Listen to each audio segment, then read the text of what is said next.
कमलायतलोचन लोकपते विजयी भव वेङ्कटशैलपते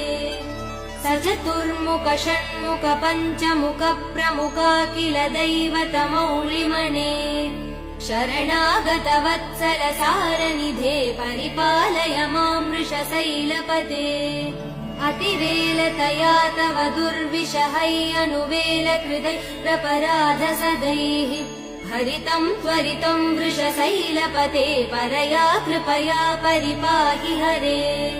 अधिवेङ्कटशैलमुदारमते जनताभिमतादिकदानरतात् परदेव दया गदितान् निगमै कमलादयितान् परं कलये कलवेणुरवा वसगोपवधू शतकोटिवृतात् स्मरकोटिसमात् प्रतिवल्लविकाभिमदात् सुखदात् वसुदे